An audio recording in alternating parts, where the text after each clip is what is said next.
Oke, baik. Oke ya. Untuk daftar hadir, ya, daftar hadir, silakan bisa mengisi secara mandiri saja lewat IPB Mobile, ya. Saya sudah buatkan berita acara perkuliahannya, BAP-nya, sehingga bisa mengisi di pertemuan 8 langsung, ya. Hari ini kita akan masuk ke topik tentang sinkronisasi proses atau proses synchronization, ya. Oke, saya akan menampilkan slide presentasinya dulu.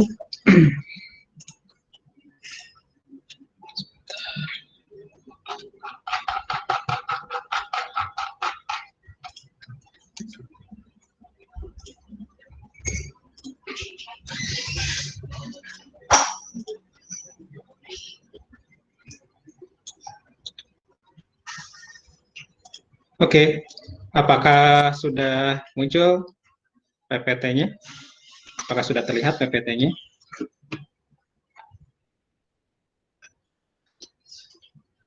Atau belum muncul?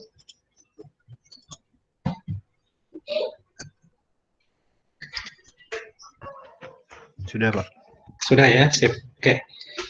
Oke, hari ini kita akan masuk ke topik proses synchronization. Oke, sebelum saya masuk ke materi, ada yang pernah dengar mungkin ya, atau pernah membaca gitu ya, atau pernah melakukan hal ini mungkin ya, melakukan proses synchronization. Silakan kita buka dengan diskusi sebentar. Ada yang pernah dengar mungkin? Atau belum? Ini saya sambil manggil-manggil sebentar. Siapa? Berlistiawan, hadir Berlistiawan. Ada, Pak. Oke, Berli. Nah, Mas Berli, apakah pernah dengar tentang proses synchronization?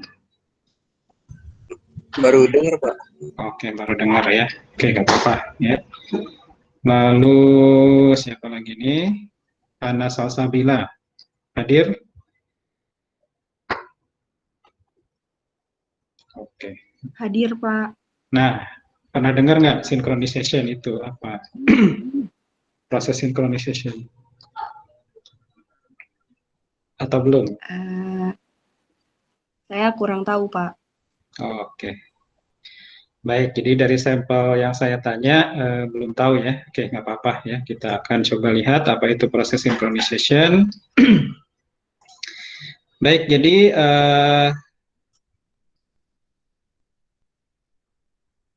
apa namanya, slide PPT saya dalam keadaan full screen atau tidak? Mohon dikonfirmasi. Full screen, Pak. Oke, sip. Baik, jadi kita akan membahas mengenai salah satu aspek penting dalam sistem operasi, yakni proses synchronization, ya. Jadi sebelum kita lihat mengenai apa itu proses synchronization, lalu aspek-aspek hal lainnya dalam proses synchronization, kita coba pelajari dulu ya, kita diskusikan dulu tentang background ya pastinya. Jadi background ini penting untuk memahami suatu masalah. Jadi latar belakang proses synchronization itu apa sih gitu ya.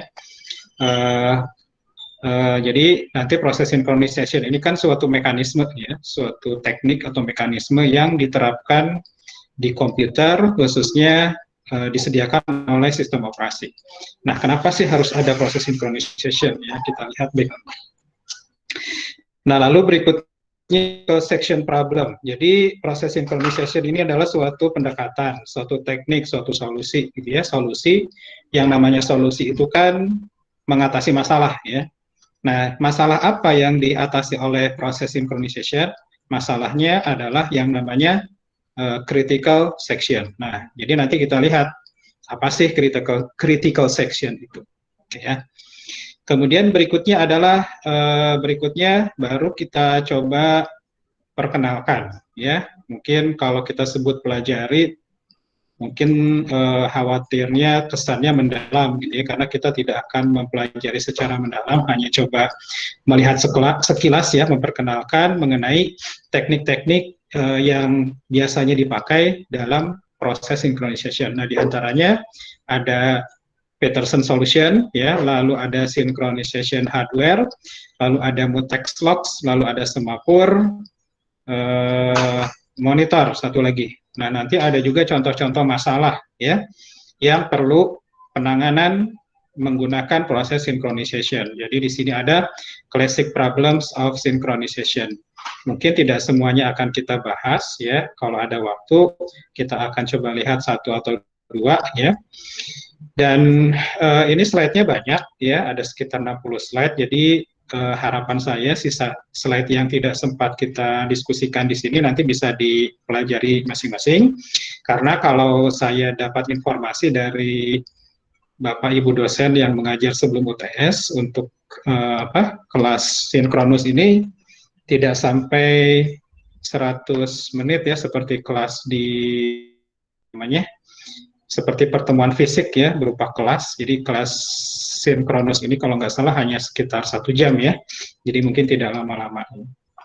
Oke, nah sekarang langsung saja kita lihat.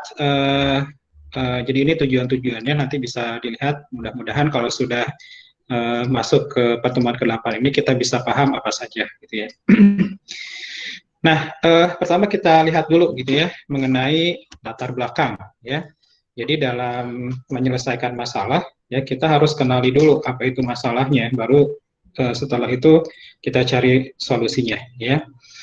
Oke, nah jadi latar belakang dari apa yang kita sebut sebagai proses synchronization ini adalah yang pertama gitu ya. Yang pertama adalah ini processes ya, keywordnya saya coba buat garis bawah processes ya. Kalau processes itu artinya apa? Processes itu kan artinya proses yang berjalan banyak ya. Nah, sebelum saya lanjut ya, saya mau tanya dulu nih, proses itu apa? Ada yang bisa memberikan pendapat? Ini kan sudah ya di bab sebelum UTS. Apakah itu proses? Nah, siapa yang bisa menjawab?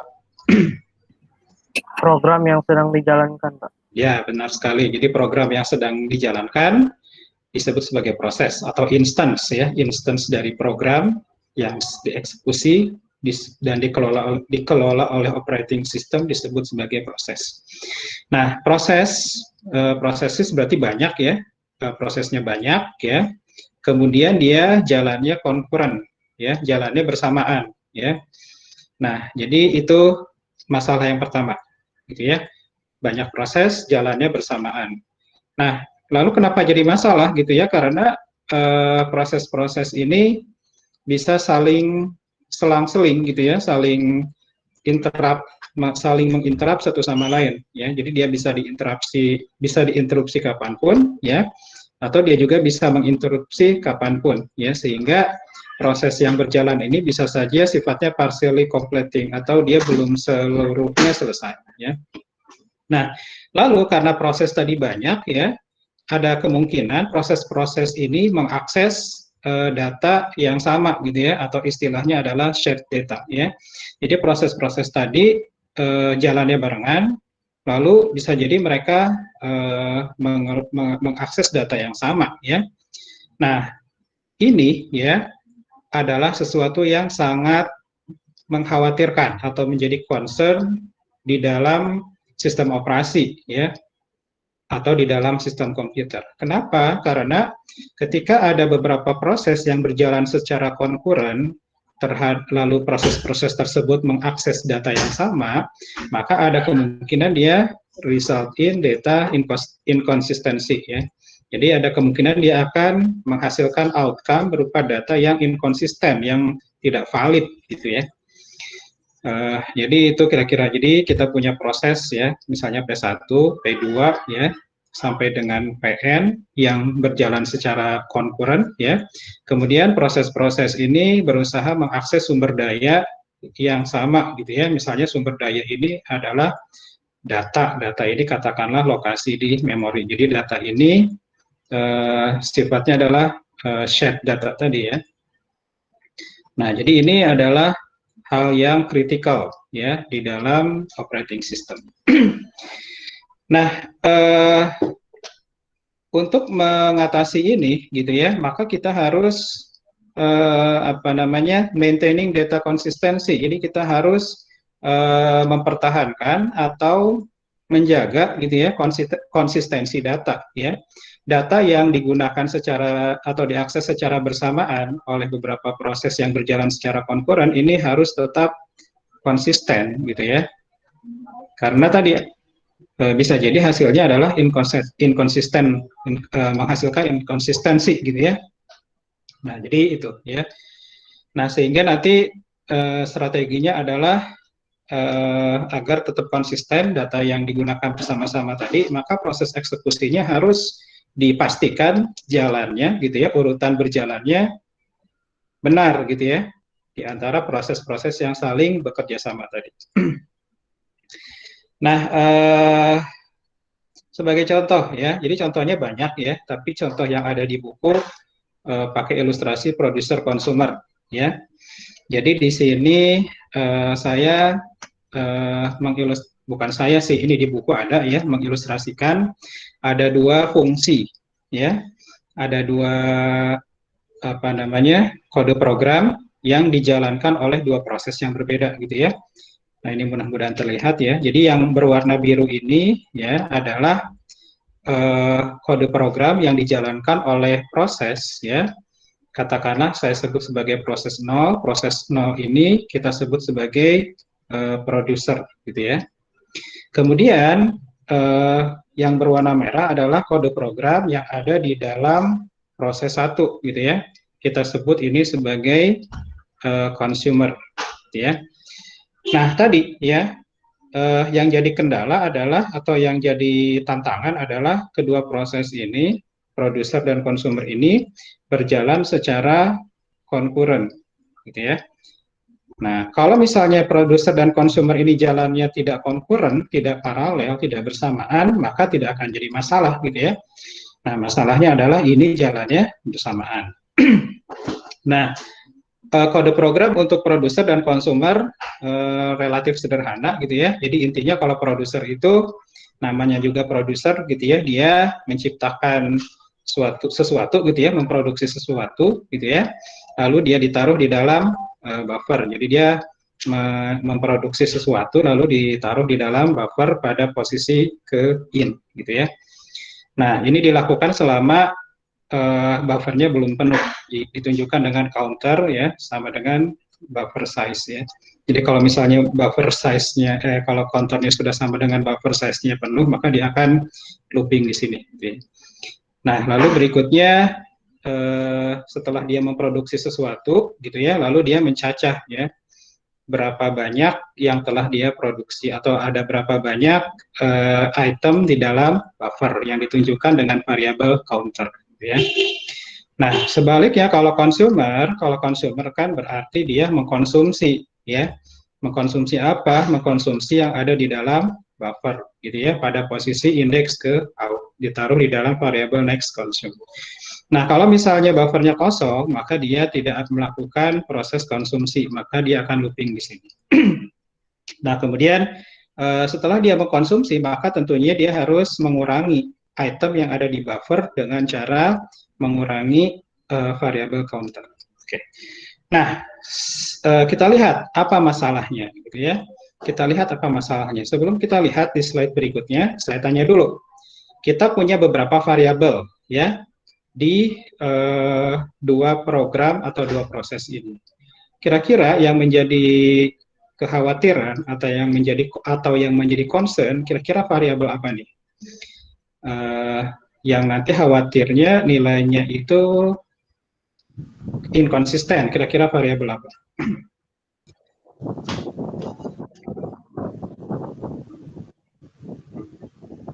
Ada yang bisa memberikan pendapat?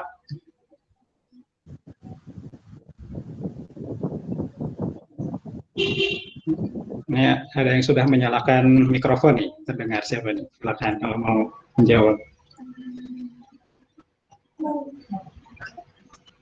Oke, ya. Oke, kalau belum ada yang ingin menjawab tidak apa-apa ya. Nah, jadi salah satu variabel yang menjadi concern adalah variabel ini nih, counter. Jadi variabel counter ini adalah sebuah variabel ya. Jadi kita punya lokasi di memori ya, dikasih nama counter, diberi label counter. Nah, jadi ini ada nilainya gitu ya. Nah, ini diupdate ya oleh produser dan juga diupdate oleh consumer gitu ya. Nah, maaf ini kurang bagus panahnya. Nah, jadi diupdate oleh consumer. Jadi ini counter ini diupdate oleh produser juga oleh consumer ya. Nah, kalau misalnya tadi jalannya produser dan consumer ini sekuensial ya, artinya bergiliran, misalnya yang jalan produser dulu, habis itu consumer, setelah itu produser lagi, habis itu consumer lagi, maka nilainya dipastikan konsisten, gitu ya. Nah, yang menjadi masalah tadi, gitu ya, produser dan consumer ini adalah dua proses yang jalannya konkuren bersamaan, ya. Nah, karena aspek bersamaan inilah, gitu ya, muncul masalah. Nah, masalahnya apa, ya? Nah, masalahnya tadi, gitu ya, kita lihat di variabel counter ini, ya. Nah, di consumer ya, maaf di produser kita lihat ya, dia berusaha menaikkan nilai counter dengan melakukan operasi counter plus plus, yakni menaikkan nilai counter satu kali gitu ya, menjumlahkan nilai counter sebanyak satu. Sementara di consumer ya, dia berusaha menurunkan nilai counter ya.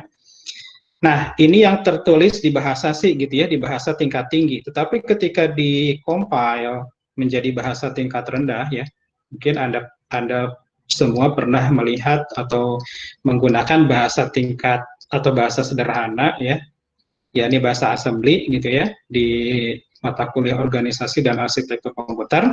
Jadi ketika bahasa tingkat tinggi di-compile, dia yang tadinya hanya counter plus plus, dia menjadi seperti ini katakanlah ya.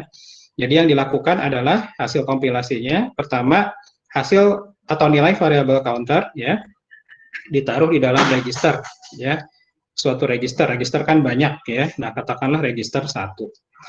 Nah, jadi di sini sudah terjadi duplikasi data ya. Jadi kita punya dua nilai untuk counter ini. Satu ada di variabel counter itu sendiri di memori, satu lagi ada di register 1 ya. Nah, lalu CPU akan menjumlahkan nilai counter yang merupakan hasil copy tadi yang ada di register 1, dia tambah 1 gitu ya. Hasilnya ditaruh di register 1 lagi ya. Nah, kemudian setelah itu baru setelah diupdate nilai register 1-nya baru dikembalikan, di write back gitu ya ke variabel counter 1 di memori. Nah, juga hal ini terjadi di perintah atau instruksi counter min min ya. Counter min min ini juga sama ya. Pertama, counter ditaruh di register yang berbeda dengan yang tadi, register 2 ya. Habis itu register 2-nya dikurangi 1, habis itu diupdate kembali ke memori ya, di write back ya ke memori, register counter sama dengan register 2. Nah, jadi ini jalan di producer ya, di producer.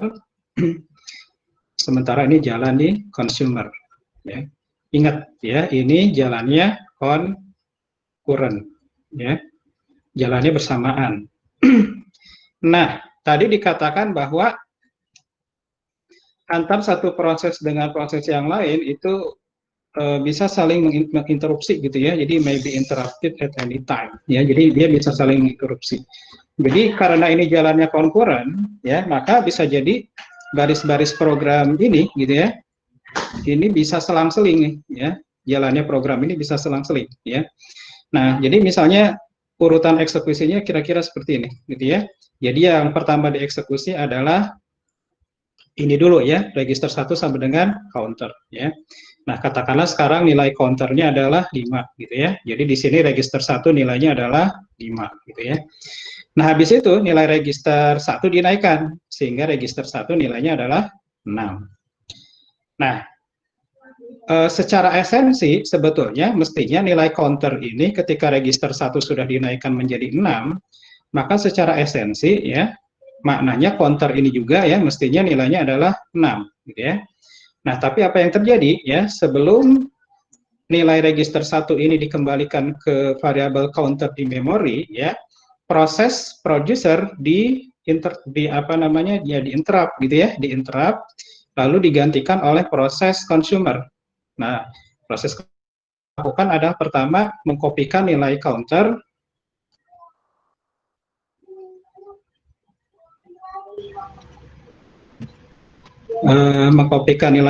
ke register 2 gitu ya. Nah, mengkopikan nilai counter ke register 2. Nah, coba kita lihat berapa nilai yang disimpan di register 2. Nah, nilai yang disimpan di register 2 adalah nilai yang ada di memori, dan nilai yang ada di memori masih 5 gitu ya, karena kan proses 1 belum mengupdate nilai yang ada di memori ya. Nah, sehingga di register 2 isinya adalah 5. Nah, di sini sudah kelihatan tanda-tanda ketidakkonsistenan ya. Mestinya register 2 ini memperoleh nilai terakhir, tapi dia mendapat kopian nilai yang out of date gitu ya, yang lama. Nah, setelah itu consumer mengurangi ya register 2 dengan 1 ya, sehingga nilainya menjadi 4 ya. Nah, baru setelah itu di-interrupt lagi proses consumer oleh produser yang warna biru ini gitu ya. Nah, di sini sisa baris program yang belum dijalankan dari produser adalah mengkopikan nilai register 1 ke memori ya. Nah, sehingga register 1 tadi kan isinya 6. Dikopikan ke memori sehingga memori sekarang isinya 6. Setelah itu ya, sisa dari program consumer dijalankan, yakni mengkopikan nilai register 2 ke counter. Nah, sehingga yang tadinya nilai counter ini 6 diganti menjadi 4 gitu ya. Nah, sehingga nilai final dari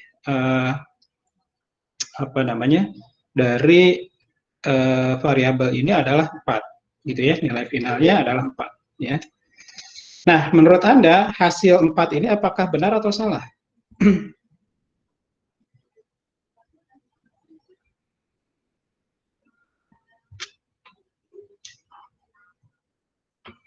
Kira-kira gimana nih menurut Anda?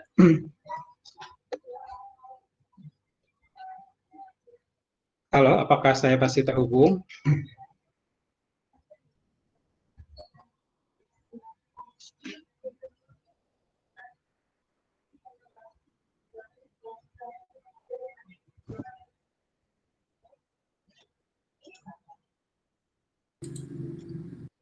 Saya masih nyambungan nih? Apa jajan terputus? Masih, Pak. Ya. Nah, ini hasil 4 tadi ya, ini kan hasil akhirnya 4. Benar atau salah nih?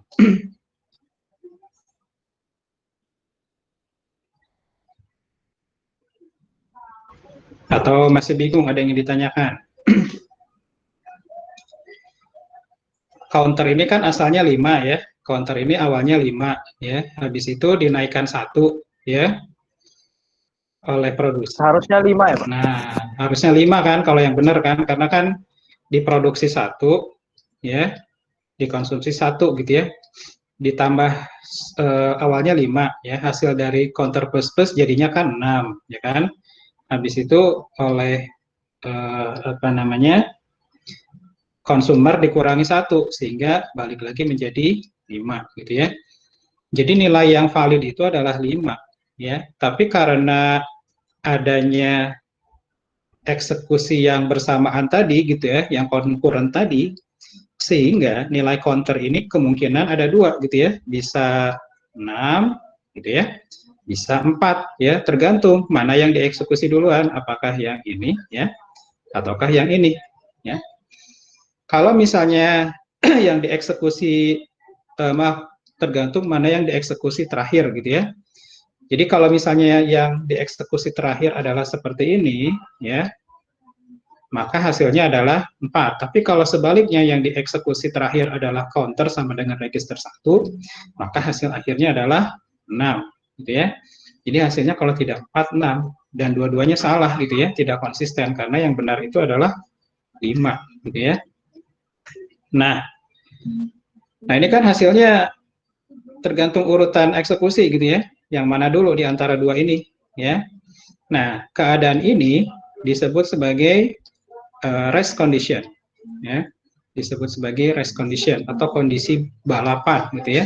Jadi ada beberapa instruksi yang mengakses lokasi memori yang sama, lalu nilai dari memori yang diakses bersama-sama tadi, nilainya tergantung kepada urutan eksekusi dari perintah-perintah tadi, mana yang duluan mengeksekusi, gitu ya. Nah, nilainya beda-beda, gitu ya. Nah, ini disebut sebagai race condition. Nah, ini harus Anda ingat-ingat istilah ini, gitu ya, race condition ini. Nah, ini adalah sesuatu yang sangat bermasalah, ya, di dalam sistem operasi yang mendukung concurrency atau yang mendukung eksekusi program secara bersamaan atau paralel, gitu ya.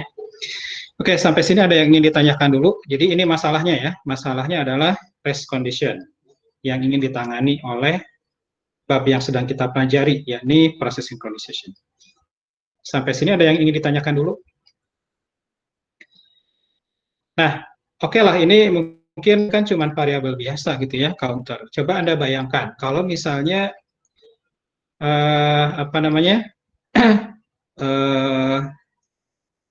kalau misalnya ini bukan counter gitu ya, Anda ganti dengan variabel lain, misalnya saldo gitu ya, saldo bank, ya, saldo rekening bank. Kira-kira bermasalah nggak nih? Misalnya counter ini adalah saldo di bank gitu ya. Nah, kira-kira menurut Anda gimana?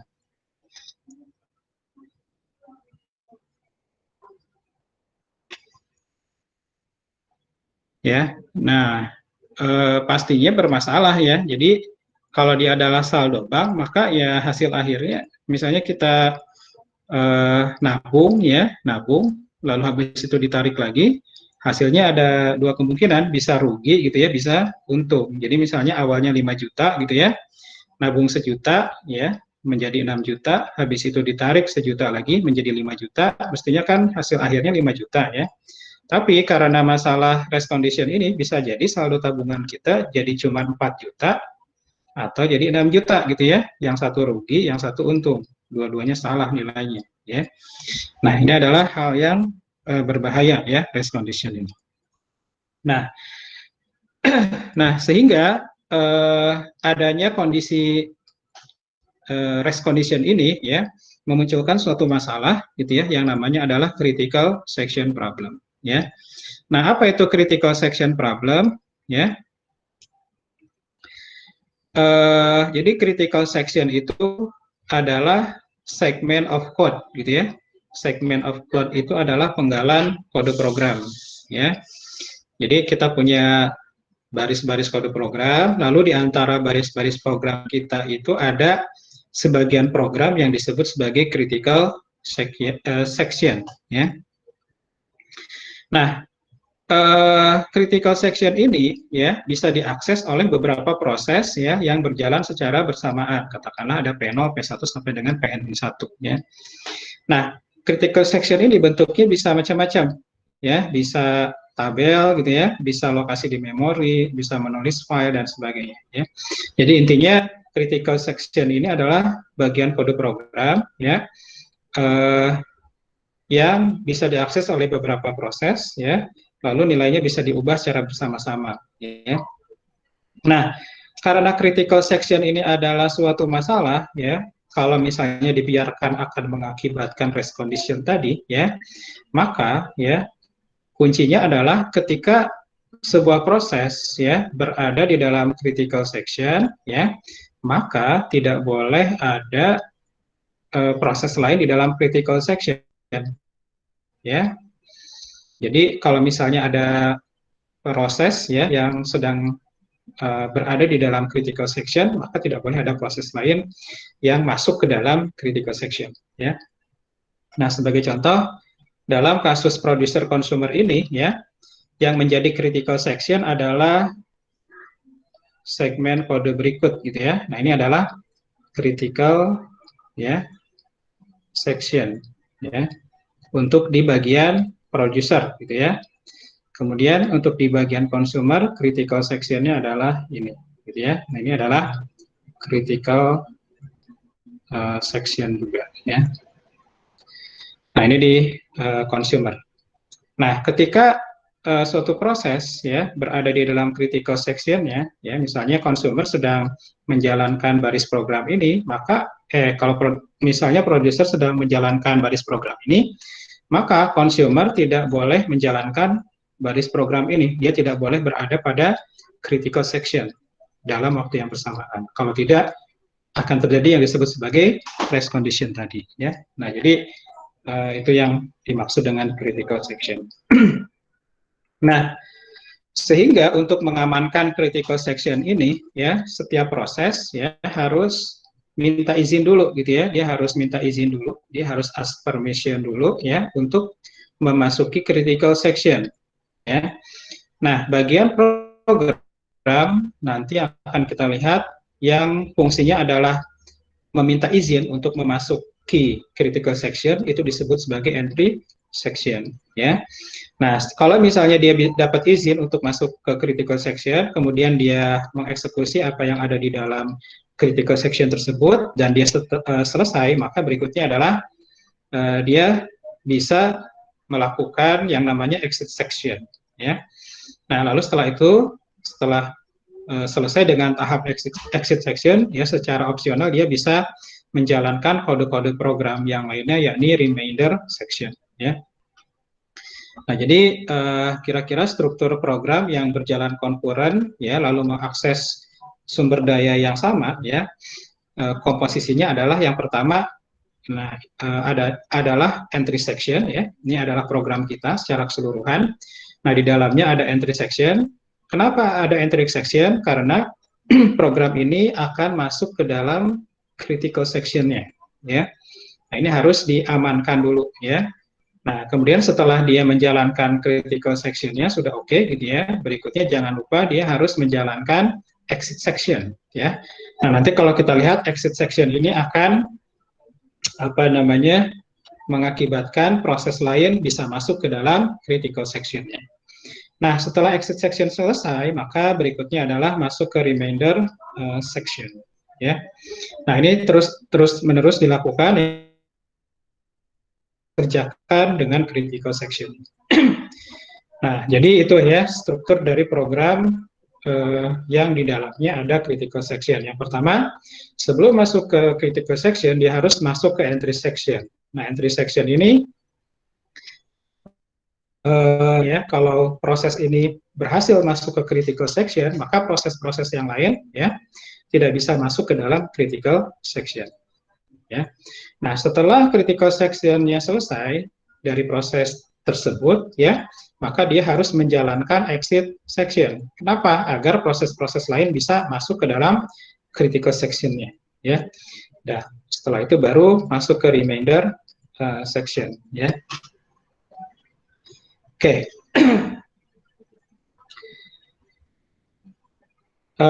Jadi ini mungkin kalau boleh membuat sedikit analogi, gitu ya. Ini seperti kita ingin mengakses mesin ATM, ya. Mesin ATM-nya cuma satu, ya. Di situ agar orang tidak sembarangan masuk, di mesin ATM itu dikasih pintu, gitu ya. Nah, sebelum orang masuk ke ATM, maka dia harus lihat-lihat dulu di dalamnya, gitu ya, atau lihat pintunya bisa dibuka atau tidak, gitu ya. Nah, kalau misalnya tidak ada orang di dalamnya, maka dia bisa buka pintunya. Nah, proses meminta izin untuk masuk ke ATM dengan membuka pintu itu adalah entry section, ya. Nah, baru setelah itu masuk ke dalam ATM, dia mengakses ATM, di mana ATM ini adalah mesin yang digunakan bersama-sama. Nah, itu bisa kita bayangkan sebagai critical section. Nah, setelah selesai dengan ATM, ya, jangan lupa, ya, Anda keluar dari ATM dengan membuka pintu sehingga ada orang lain yang bisa masuk ke dalam ATM. Nah, itu adalah exit section. Nah, setelah dari ATM, terserah Anda mau ngapain, gitu ya, mau pulang, mau makan, atau apa. Nah, itu disebut sebagai remainder section. Nah, ini kira-kira struktur umum dari proses. Oke. Kalau ada yang ingin ditanyakan, bisa langsung diinterupsi saja. Nah, kemudian berikutnya, ini adalah ilustrasi sederhana bagaimana mengatur, gitu ya, mengatur pergantian antara beberapa proses yang ingin memasuki critical section, ya. Nah, ini, ya, algoritmenya adalah seperti ini, ya. Ini algoritma paling sederhana untuk mengatur jalannya beberapa proses yang berjalan secara konkuren, ya. Nah, jadi katakanlah ya, ini ada dua proses, ya. Jadi ada dua proses yang ingin dieksekusi secara bersamaan. Yang pertama adalah PI, gitu ya. Satu lagi adalah PJ, gitu ya. Nah, kalau PI algoritmenya seperti ini. Kalau yang PJ berarti ya tinggal diganti, ya. J menjadi kalau di PI di sini ada variabel yang namanya turn, ya. Turn ini nilainya, ya. Di sini kalau misalnya J, ya, maka dia akan looping di sini, ya. Nah, artinya apa? Artinya adalah kalau misalnya saat ini yang sedang aktif di critical section adalah proses J, ya, maka proses I harus looping di sini, harus menunggu, gitu ya, harus menunggu terus, gitu ya. Sampai kapan? Sampai turn-nya bukan J, gitu ya. Nah, artinya dia dalam keadaan waiting. Nah, ini disebut sebagai entry section, gitu ya. Nah, kalau di PJ berarti ya kebalikan ya, gitu ya. Di sini do, kemudian di sini while, ininya turn, ya, turn-nya berarti sama dengan I, gitu ya. Lalu di sini bagian critical section untuk proses J, gitu ya.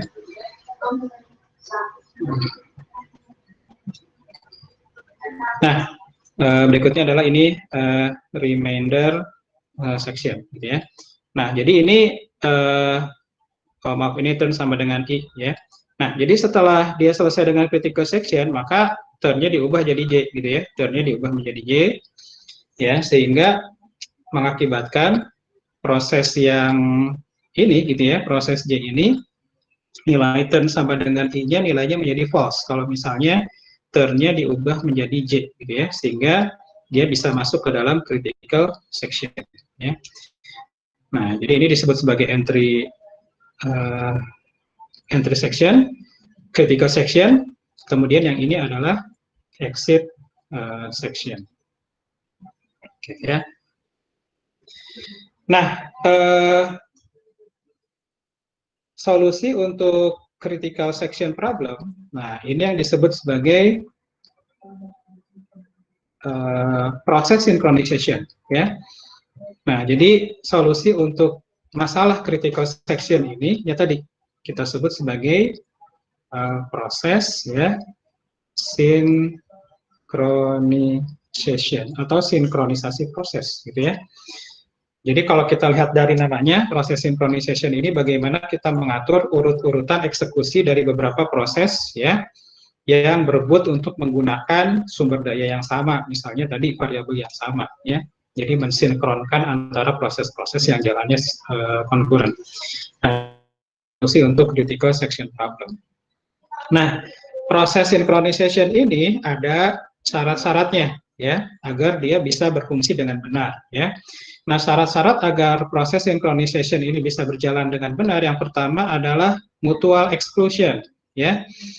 Nah, mutual exclusion ini intinya adalah kalau misalnya suatu proses atau kita sebut saja sebagai proses I atau PI sedang berjalan atau sedang mengeksekusi bagian critical section-nya, ya, maka ya tidak boleh ada proses lain yang menjalankan critical section-nya, ya. Jadi katakanlah ada PI, ya, dan ada PJ, ya. PI sedang menjalankan baris program yang merupakan critical section, maka PJ tidak boleh menjalankan kode program yang merupakan critical section. Nah, itu disebut sebagai mutual exclusion. Kemudian yang kedua adalah progress, ya. Nah, progress ini artinya proses eksekusi kode program di dalam critical section selama dibutuhkan, ya, dia harus jalan terus, tidak boleh nganggur, gitu ya. Nah, jadi bahasa formalnya di sini, gitu ya. Nanti Anda bisa mencoba mendalami lagi kalau bingung, gitu ya. Jadi kalau misalnya tidak ada proses yang sedang berada di dalam critical section, ya, namun ya atau di luar, gitu ya, ada beberapa proses yang ingin masuk, ya, ke dalam critical section masing-masing, ya.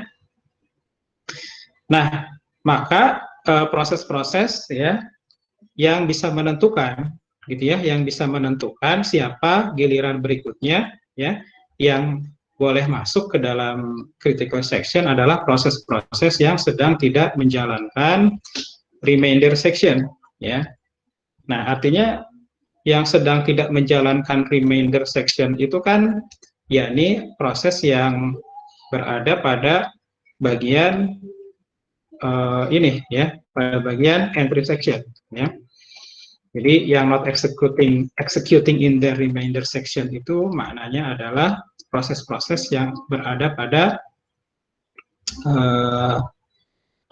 apa tadi, entry section, ada pada entry section, ya. Nah, nah ini progress, ya. Nah, jadi itu. Jadi kalau misalnya critical sectionnya kosong, lalu di luar sana ada beberapa proses yang ingin masuk ke dalam critical section, maka harus segera bisa masuk proses-proses tersebut salah satunya, ya. Nah, yang menentukan siapa yang masuk adalah proses-proses yang tidak sedang menjalankan remainder section atau yang masih berada di dalam entry section, ya. Nah, lalu proses seleksi ini, gitu ya, itu tidak boleh tertunda, gitu ya, tidak boleh tertunda dengan waktu yang tak hingga, gitu ya. Jadi itu. Nah, intinya progres ini katakanlah ini critical section, gitu ya.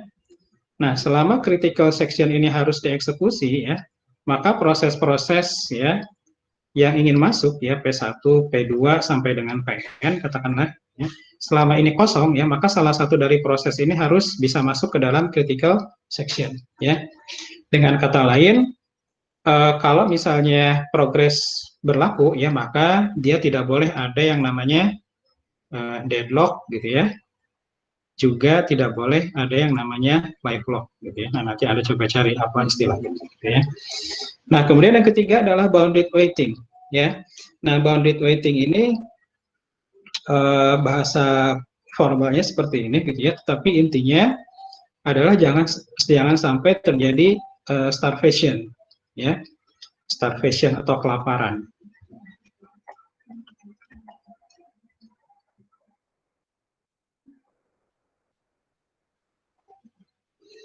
Nah, jangan sampai terjadi starvation. Nah, apa itu starvation, ya? Nah, starvation ini critical section, gitu ya. Lalu di sini misalnya di sini ada proses 1, gitu ya. Lalu proses 2, gitu ya. Nah, di dalam yang lagi jalan adalah proses 3 misalnya. Nah, setelah proses 3 selesai, katakanlah, ya,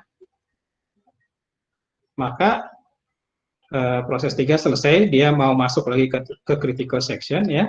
Berikutnya yang terpilih untuk masuk ke critical section adalah proses 2, ya. Nah, setelah proses 2 selesai, ya, berikutnya yang kepilih proses 3 lagi, gitu ya. Ya. Nah, habis P3 selesai, P2 lagi. Nah, P1, ya, tidak pernah kebagian jatah untuk masuk ke dalam critical section. Nah, ini disebut sebagai starvation, gitu ya. Nah, syarat dari solusi sinkronisasi yang benar adalah jangan sampai terjadi starvation di antara proses-proses yang ingin masuk ke dalam critical section. Nah, nanti Anda coba pelajari kata-kata formalnya di sini, tapi intinya begitu, ya. Jadi semuanya harus kebagian masuk ke dalam critical section. Oke, ini adalah implementasi critical section atau penanganan critical section di dalam sistem operasi, gitu ya. Ini bisa Anda pelajari sendiri bagaimana di sistem operasi ini ada kernel ini bisa diimplementasikan secara preemptif atau non preemptif, ya. Nah, sekarang kita lihat satu-satu mengenai algoritma untuk proses synchronization ini, ya. Yang pertama adalah yang sederhana, yang namanya adalah Peterson solution, ya. Jadi Peterson solution ini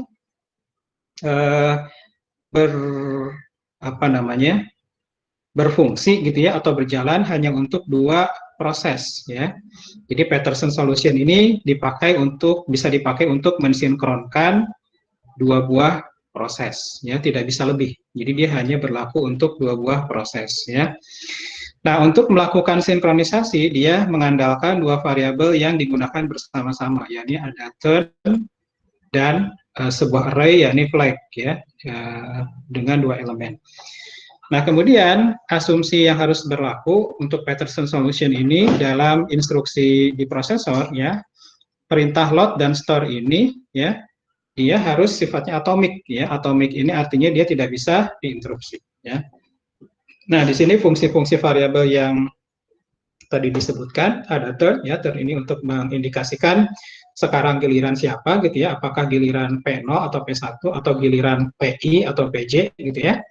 Kemudian yang kedua adalah flag yang berupa array tadi ya. Nah, flag ini menyatakan apakah suatu proses ingin masuk ke dalam critical section atau tidak, atau siap masuk ke dalam critical section atau tidak.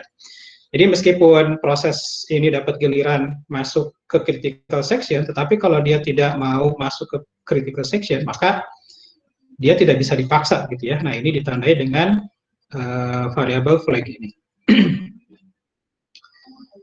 Nah, ini algoritma untuk proses yang menggunakan Peterson solution ya. Nah, jadi intinya adalah tadi ya ada flag untuk menunjukkan apakah suatu proses mau masuk ke dalam critical section atau tidak. Jadi asumsinya setiap proses mau masuk gitu ya. Jadi flag ke I ya diisi dengan true. Ingat ini adalah algoritma untuk proses ke I ya. Nanti ada lagi berarti algoritma untuk proses J karena ini untuk dua proses ya. Nah, lalu berikutnya adalah turn ya. Jadi turn ini menyatakan berikutnya itu giliran siapa gitu ya. Jadi untuk proses I kita set gitu ya bahwa turn itu adalah J, diasumsikan bahwa sekarang itu giliran J. Lalu di sini ada pengetesan, apakah sekarang giliran J gitu ya, apakah sekarang giliran J dan J ini ingin masuk ke dalam critical section. Kalau ya, maka proses I ini harus looping. Nah, ini kan looping ya, ini adalah perintah while diakhiri dengan titik koma, berarti dia while tidak ada isinya, dia looping di sini saja. Nah, setelah itu dia masuk ke critical section ya.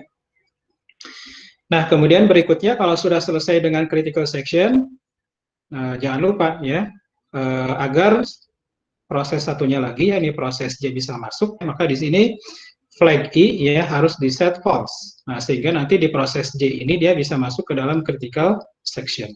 Ya. Nah, baru setelah itu masuk ke remainder section. Ya. Nah, dari sini kita bisa identifikasi ya, bagian yang ini gitu ya.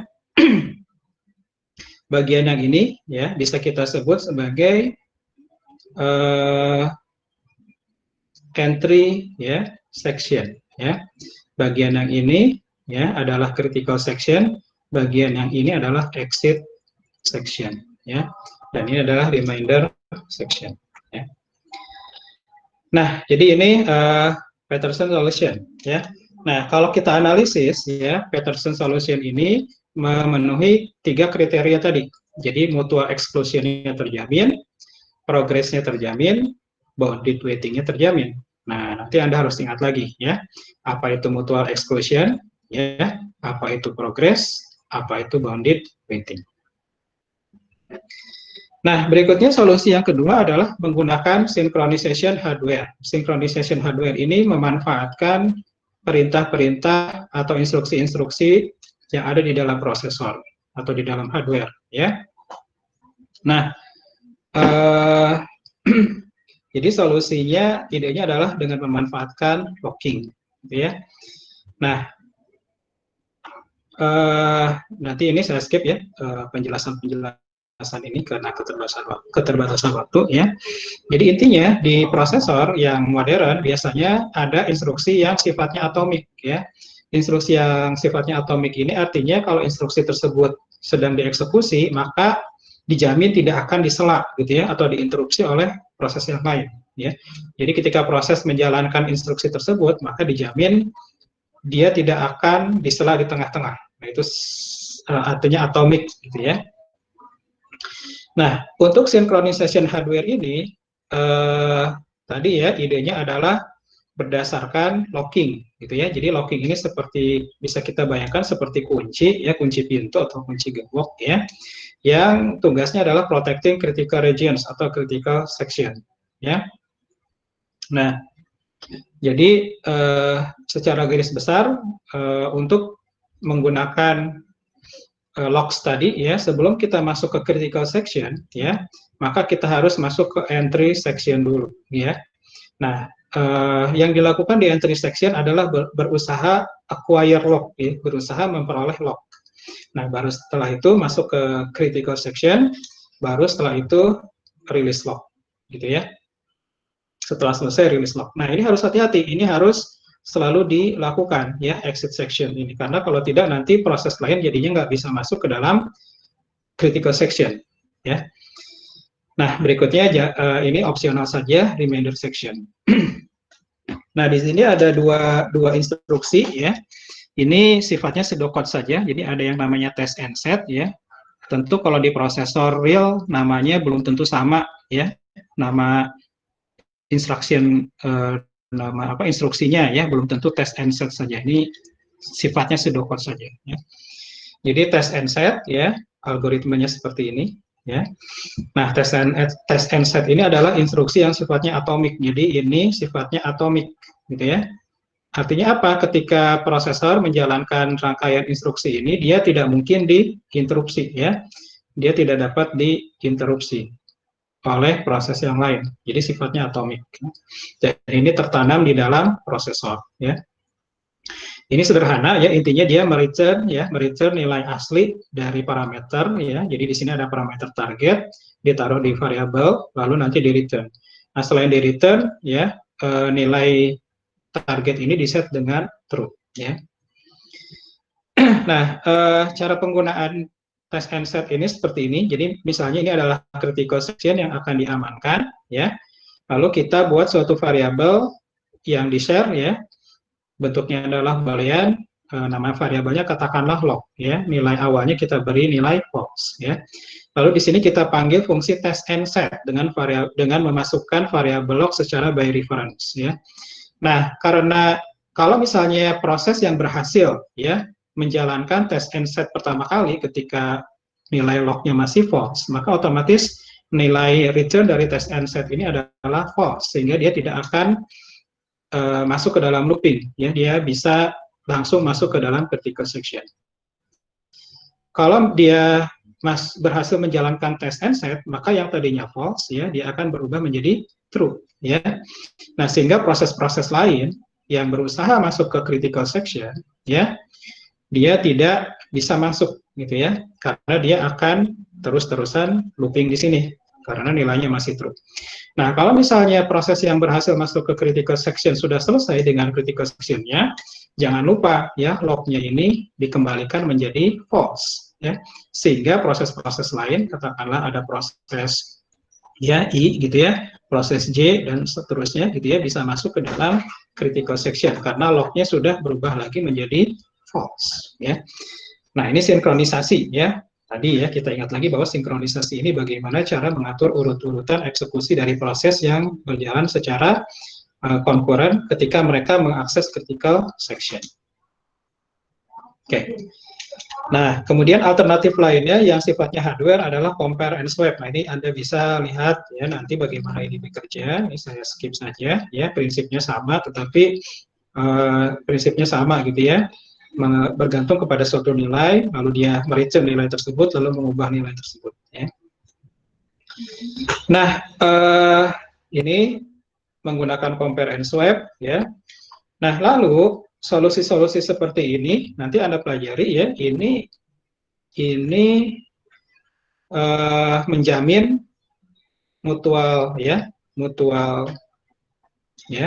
menjamin mutual eksklusif gitu ya.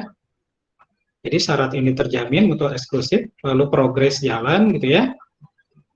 Artinya tidak ada deadlock ataupun live lock, tetapi ini tidak menjamin bounded ya. Apa tadi namanya? Ya. Syarat yang ketiga bounded waiting ya.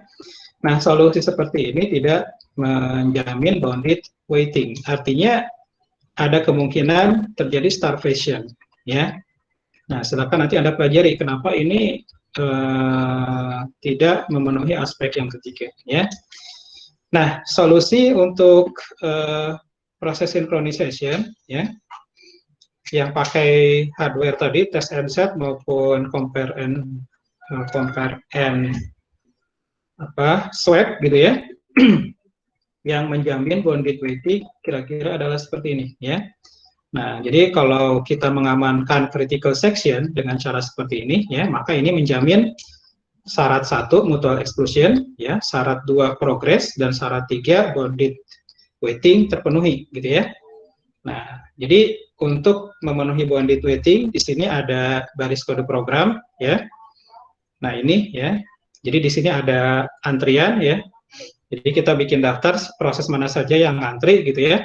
Lalu di baris program ini, ya, di baris program ini proses yang sedang mengantri dijamin akan diizinkan masuk, ya, ke dalam critical section, ya, sehingga dijamin seluruh proses yang sedang waiting, di sini kita punya array waiting, ya, dia bisa masuk ke dalam critical section sehingga dia memenuhi kriteria bounded, ya, waiting, ya. Ya, jadi dia bounded waiting. Jadi 3 kriteria ini terpenuhi. Jadi hati-hati dalam membuat solusi proses synchronization, bisa jadi yang terpenuhi mutual eksklusif saja, atau bisa jadi yang terpenuhi hanya mutual eksklusif dan progress. Tapi bonded waiting tidak terpenuhi, maka ada kemungkinan ada proses yang tidak pernah bisa masuk ke dalam critical section. Oke, silakan kalau ada yang ingin ditanyakan dulu. Oke, ya, jadi itu. Nah, kemudian solusi lainnya adalah dari proses synchronization ini adalah mutex locks, ya. Nah, mutex locks ini solusi software, gitu ya. Jadi biasanya disediakan oleh sistem operasi, gitu ya. Jadi solusi-solusi yang tadi ini biasanya kalau untuk programmer itu sulit, gitu ya, sehingga digunakan solusi yang sederhana, yakni mutex locks, ya. Jadi mutex locks ini disediakan oleh sistem operasi, biasanya library-nya, ya, untuk mengatasi masalah critical section, ya.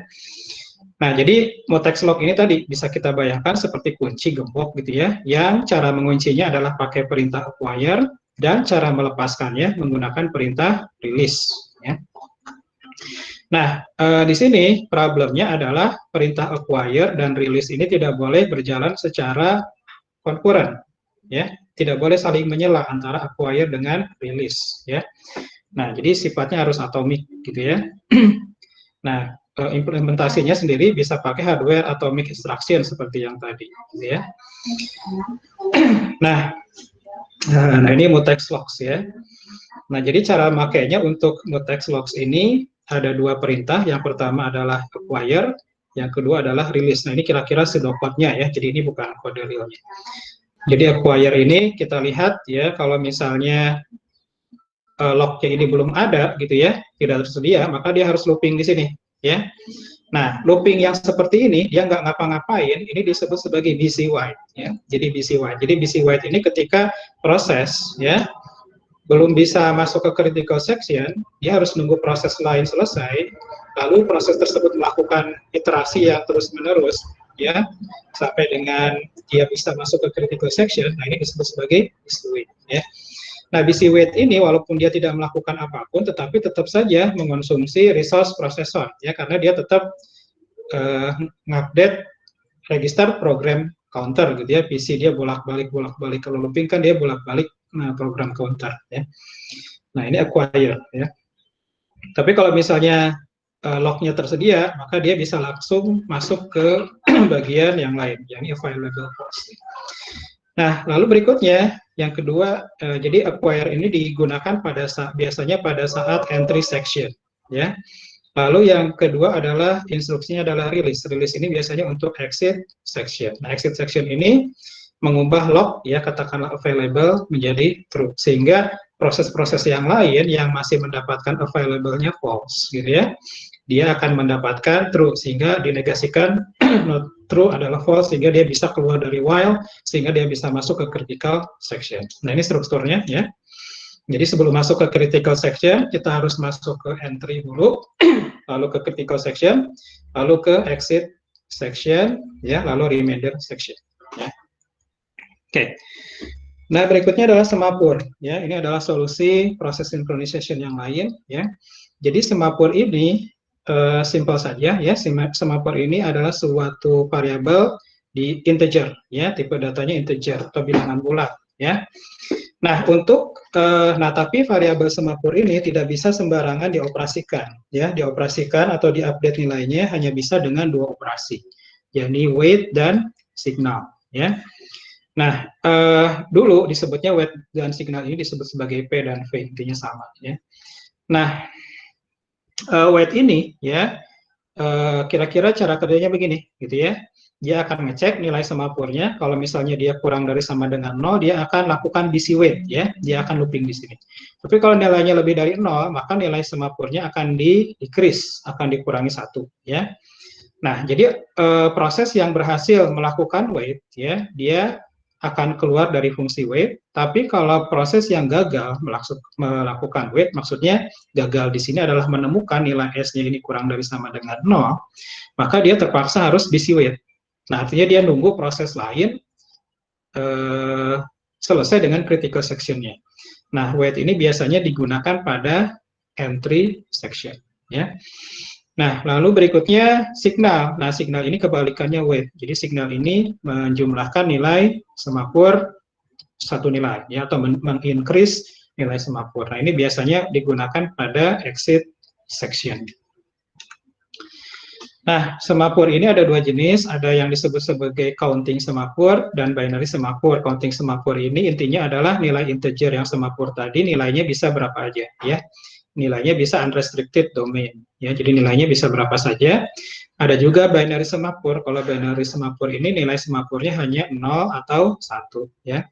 Nah, semapur ini walaupun simple, tetapi dia bisa dipakai untuk menyelesaikan banyak masalah-masalah sinkronisasi, ya. Nah, contohnya adalah di sini, gitu ya. Kalau misalnya kita ingin statement S1 harus dijalankan lebih dahulu dibandingkan S2. Jadi kita ingin menjamin bahwa statement S1 di proses 1 dieksekusi lebih dulu dibandingkan statement S2 yang ada di P2. Maka prosesnya adalah bisa seperti ini. Kita bikin variabel semapur, namanya sync, nilainya kita set menjadi 0. Ya. Lalu kita jalankan dulu statement 1, ya. Baru setelah itu signal sync. Nah, ini di proses 1.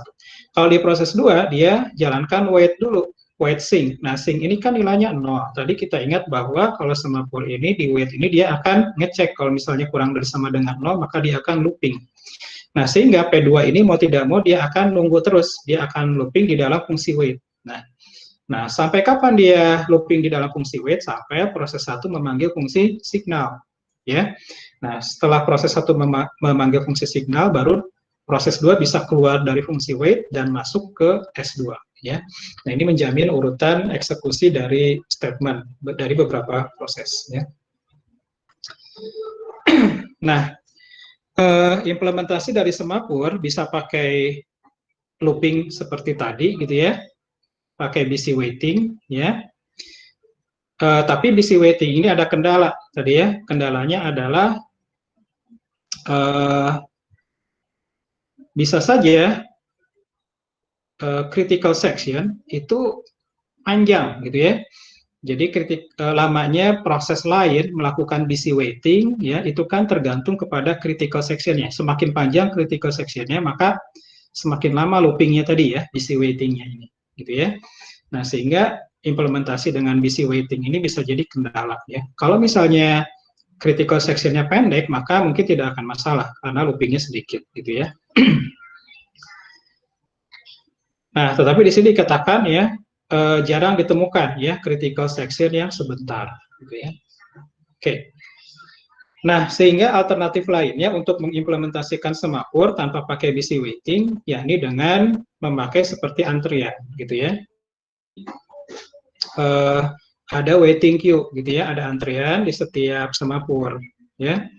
Jadi setiap semapur diasosiasikan suatu antrian, sehingga bagi yang tidak berhasil melakukan wait, dia tidak looping, tetapi dia akan mengantri, gitu ya. Nah, jadi yang dia gagal atau dia harus menunggu, gitu ya, sampai semapurnya bisa digunakan, ya, maka dia harus mengantri di dalam antrian, ya. Nah, operasi untuk semapur yang diimplementasikan seperti ini ada dua, yakni bisa block atau wake up, ya. Nah, ini nanti bisa Anda pelajari lebih detail, ya. Nah, ini yang tanpa busy waiting, ya, tanpa busy waiting. Jadi kalau misalnya dia harus terjebak di sini, ya, dia tidak bisa lulus dari wait, gitu ya, maka dia tidak looping. Beda dengan yang tadi pakai looping while terus-menerus, ya. Tetapi yang dilakukan di sini adalah dia ngantri, ya, dia ngantri ke dalam antrian S. Jadi S ini dia punya antrian, ya, queue, ya. Nah, untuk signal, ya, untuk signal juga sama. Ketika suatu proses selesai menjalankan critical section, ya, maka nilai semapurnya dinaikkan, gitu ya. Nah, setelah itu di remove, ya, salah satu proses dari antrian, ya, di remove, ya. Jadi proses yang di remove tadi kemudian di resume. Jadi artinya proses yang nunggu masuk ke critical section dia tidak usah looping terus, tapi dia cukup ngantri, di suspend, ngantri, ya. Nanti kalau sudah selesai baru dilanjutkan. Oke, nah berikutnya adalah deadlock. Nah, ini harus hati-hati, gitu ya, dalam mengimplementasikan atau menggunakan teknik-teknik proses synchronization, ya, baik itu semapur, lock ataupun yang lain. Misalnya dengan semapur, ya. Nah, bisa jadi kalau kita salah menggunakan perintah-perintah semapur, ya, maka kita terjebak di dalam deadlock, ya. Oke, nah ini contohnya kita punya prosesor 0, lalu kita punya prosesor 1, ya. Nah, prosesor 0, dia ingin masuk ke critical section, katakanlah di sini. P1 juga mau masuk ke critical section. Nah, tetapi untuk masuk ke critical section ini, dia melakukan locking, ya, atau melakukan waiting terhadap beberapa atau dua buah variabel semapur, yakni variabel S dan key. Tetapi tahapan menguncinya seperti ini. Jadi P0 menjalankan wait S, ya. Lalu P1 dalam waktu yang bersama menjalankan wait Q, ya. Nah, karena S ini belum ada yang mengunci, maka P0 sukses menjalankan wait S. Begitu juga P1, dia sukses menjalankan wait Q, ya. Sukses mengunci semapur Q ini. Nah, lalu pada tahap berikutnya, ya, P0 berusaha mengunci semapur Q, ya. Tentunya nggak bisa dong, ya, karena Q ini sudah dikunci oleh P1 terlebih dahulu, ya. Begitu juga P1 berusaha mengunci semapur S, tentunya nggak bisa, karena S ini sudah dikunci terlebih dahulu oleh P0, sehingga dia nunggu di sini. Nah, akibatnya apa? Akibatnya, ya, P0 dan P1 akan stuck di sini, ya, akan stuck, ya, akan terhenti di sini, ya, dia akan freeze, ya, akan berhenti di sini, dan ini disebut sebagai deadlock, gitu ya. Ini deadlock, ya. Oke. Nah, jadi akibatnya baris program yang ini tidak pernah dijalankan. Nah, berikutnya adalah starvation, ya. Nah, starvation ini adalah keadaan di mana proses tidak pernah masuk ke dalam critical section-nya. Dia tidak pernah di-remove dari semapur, ya. Semenjak dia masuk ke dalam queue dan di-suspend, gitu ya.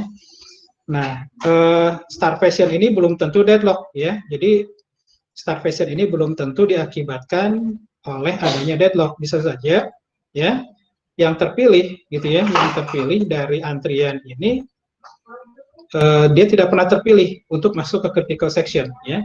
Dia tetap progres, jalan terus, ya, critical section-nya, tapi dia ada suatu proses yang tidak pernah bisa masuk, yang disebut sebagai bounded waiting tadi, ya, tidak berlaku bounded waiting, ya. Nah, ini bisa terjadi karena adanya priority inversion, ya.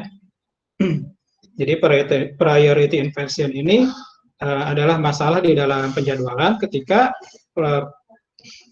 lower priority proses, ya, proses dengan prioritas yang lebih rendah, dia memegang lock, gitu ya. Jadi ada proses dengan prioritas rendah, dia memegang lock, ya.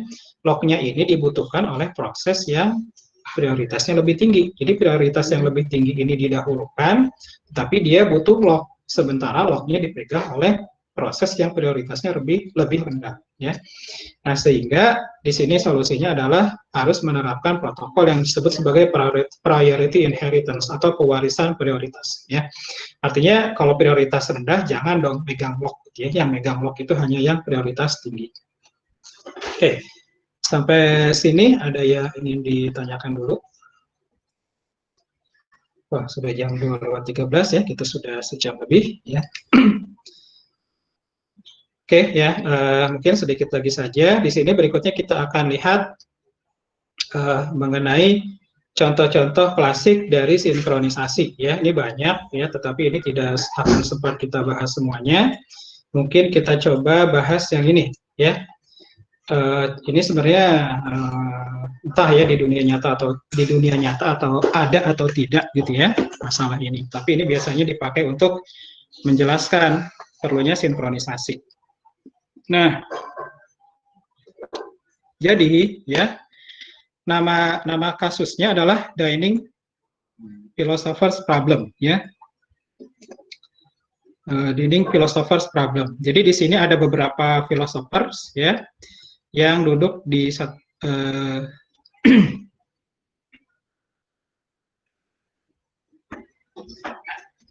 ada beberapa filosofer ya yang duduk ya melingkari satu meja makan ya 1, 2 ya 3, 4, 5 ya, jadi ada 5 filosofer ya 1, 2, 3, 4, 5 gitu ya. Nah, tapi anehnya gitu ya, filosofer ini selalu memiliki dua kegiatan gitu ya, yakni dia berpikir atau makan gitu ya. Jadi kegiatannya hanya dua, thinking dan eating ya. Jadi kalau dia sedang thinking dia tidak eating, kalau dia eating dia tidak thinking, salah satunya ya. Nah di sini ada constraint atau ada kendala ya. Jadi masing-masing filosofer punya mangkok sendiri-sendiri ya. Lalu mereka mengambil dari tempat nasi yang sama. Nah, tapi cara makannya mereka harus menggunakan sumpit atau chopstick gitu ya. Menggunakan sumpit. Tapi anehnya sumpitnya bukan ada 10 atau satu filosofer dikasih sepasang sumpit. Sumpitnya hanya ada 5 ya. 1, 2, 3, 4, 5 ya. Sumpitnya juga sejumlah filosofernya ya. Nah, jadi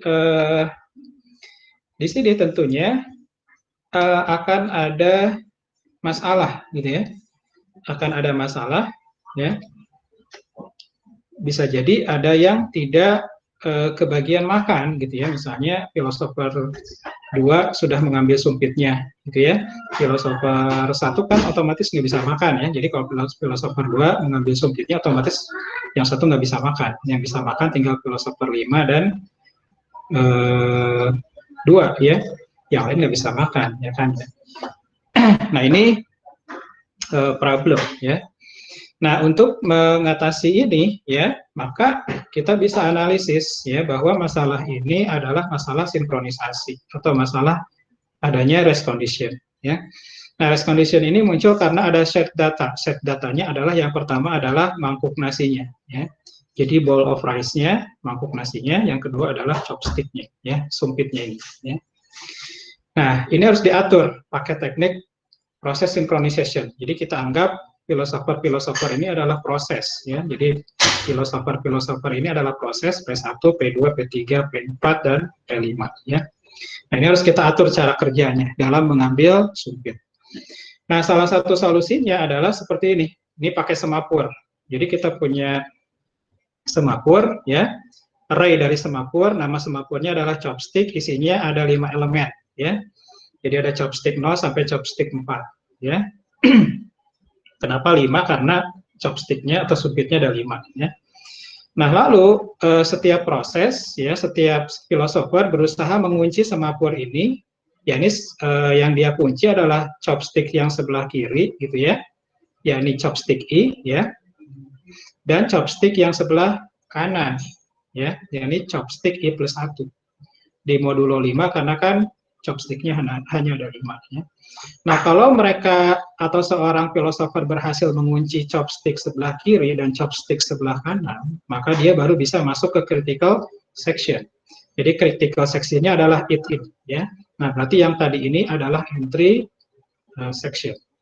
Kalau selesai makan, setelah selesai makan, jangan lupa lakukan exit section. Exit sectionnya adalah kalau semakmur adalah signal, gitu ya. Jadi chopstick yang dia pakai jangan lupa ditaruh lagi, gitu ya. Jadi di signal. Nah, setelah selesai makan, dia lakukan remainder section, ya. Remainder sectionnya adalah think, ya. Nah, lalu apakah ini ada masalah? Iya, ini ada masalah, gitu ya. Masalahnya apa? Masalahnya bagaimana kalau misalnya seluruh filosofer bareng-bareng ambil chopstick yang sebelah kiri, gitu ya. Jadi misalnya filosofer 1, ini sebelah kirinya, dia ambil yang sebelah kiri. Filosofer 2, ya, ambil sebelah kirinya. Filosofer 3 ambil sebelah kirinya. Filosofer 4 ambil sebelah kirinya. Filosofer 5 ambil sebelah kirinya, ya. Yang terjadi adalah kalau begitu, ya, yang terjadi adalah deadlock, gitu ya. Deadlock ini mengakibatkan seluruh filosofer akan tertahan di sini, tertahan di entry section, ya. Jadi ini berpotensi menyebabkan deadlock. Nah, kalau deadlock berarti dia tidak memenuhi prinsip yang kedua, yakni progress. Artinya critical section dia tidak ada yang masuk ke dalamnya, gitu ya. Nah, sehingga ini perlu diperbaiki ya solusi ini. Ya. Nah, solusi-solusinya bisa sebagai berikut ya, Anda bisa baca sendiri. Ya, solusi-solusinya berarti bisa aja gitu ya. Yang boleh makan hanya 4 filosofer saja gitu ya. Nah, solusi yang kedua adalah filosofer ini baru makan kalau kedua chopsticknya atau kedua garpunya sudah ada ya. Atau pakai solusi asimetrik. Solusi asimetrik ini pakai ganjil genap gitu ya. Jadi yang makan yang ganjil dulu, yang genap thinking gitu ya, atau sebaliknya. Yang genap makan dulu, yang ganjil thinking. Jadi itu ya. Nah, solusi untuk yang filosofer tadi gitu ya. Nah, ini bisa pakai yang namanya monitor ya. Nanti Anda bisa lihat mengenai monitor ini.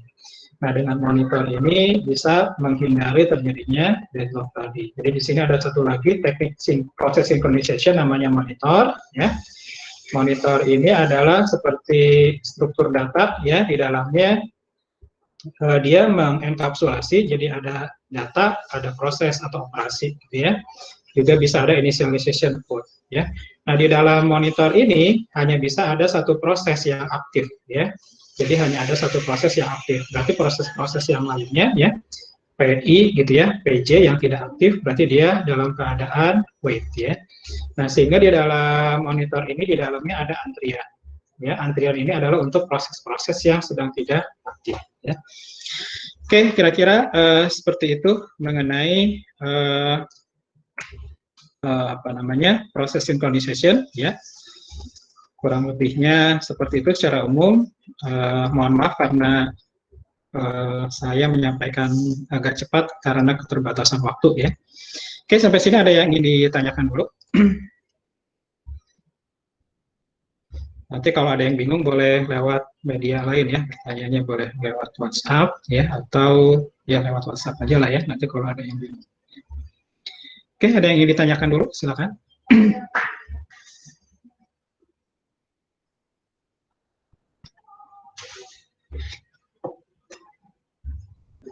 Atau ada dua kemungkinan ya, bingung semua atau mengerti semua ya, kalau tidak ada yang bertanya. Oke ya, jadi belum ada, baik di chat belum ada Pak gitu. Siap. Oke, jadi itu ya, simpulannya adalah hari ini kita belajar mengenai proses synchronization. Ya, proses synchronization adalah pendekatan untuk menangani masalah. Ya, masalahnya adalah critical section tadi, gitu ya. Nah, masalah critical section ini ada gara-gara adanya race condition. Ya. Race condition yang terjadi karena ada beberapa proses yang mengakses data yang sama dalam waktu bersamaan atau concurrent. Ya. Nah, lalu proses synchronization ini harus memenuhi 3 syarat. Yang pertama adalah mutual exclusive, Artinya satu proses tidak boleh, critical section hanya boleh ditempati oleh satu proses, tidak boleh lebih dari satu proses. Yang kedua adalah progress, artinya kalau critical section kosong, lalu di luar ada banyak proses yang mau masuk ke dalam critical section, maka harus ada yang bisa masuk ke dalam critical section. Tidak boleh kosong terus, gitu ya. Kecuali memang proses-proses tersebut tidak ingin masuk ke dalam critical section. Atau dengan kata lain, progress ini tidak boleh ada deadlock ataupun live lock, ya. Nah, kemudian yang ketiga ada bounded waiting. Nah, bounded waiting ini artinya tidak boleh ada starvation. Artinya semua proses harus punya kesempatan masuk ke dalam critical section. Dia tidak boleh terus-menerus menunggu tanpa batas, gitu ya, di luar critical section, sehingga dia tidak bisa masuk ke dalam critical section. Nah, itu disebut sebagai starvation. Oke, baik. Saya kira kalau belum ada pertanyaan, saya cukupkan saja ya materi hari ini. Saya akan stop recording ya.